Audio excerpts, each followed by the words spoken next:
Hello and welcome to another episode of Data Cleaning Hacks brought to you by the Learning Trust as part of the Mail Series training offer. Today we discuss another data cleaning hack that relates to data structure, which is data formatting. Data formatting in Excel refers to the process of modifying the appearance of the data value in a cell, such as applying a date format or modifying the number format. Formatting data can make it simpler to read and interpret the data, as well as help convey vital information effectively. Excel offers an array of data formatting options, including formatting numbers, date and time formatting, text formatting, and custom formatting. In our example, we will talk more about date formatting. It is important to ensure that your data are formatted consistently. For instance, if we take a look at the enrollment year, which is a date related column, you realize that we have dates formatted differently. In some cases, we have dates that start with the day, followed by the month, and finally the year. But if you scroll down further, like in row 9, you realize that the data actually starts with the year, then the month, and then the date.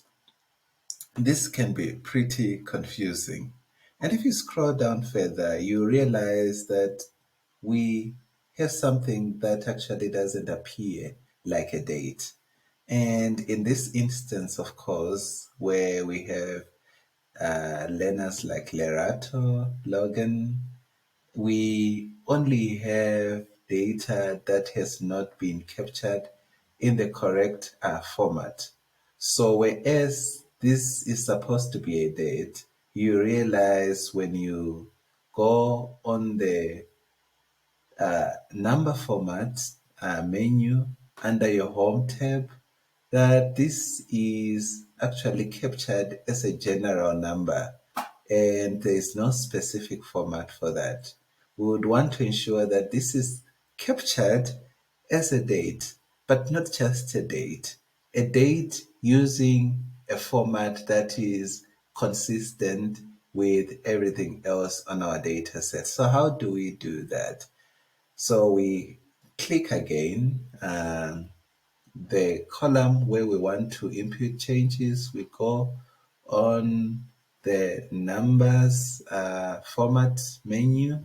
We look for the date and we click more number formats so that we can identify specifically which format we would want to have our enrollment here in.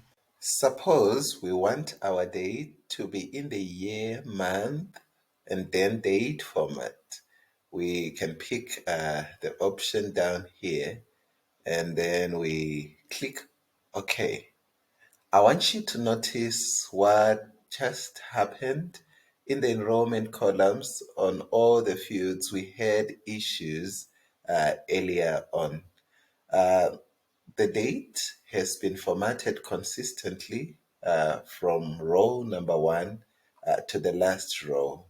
And we have also excluded or replaced certain dates that were actually formatted in the incorrect general format here. There we go, folks. Your data has been correctly formatted and you're one more step closer to analyzing your data. See you in the next data cleaning hack video. Thank you.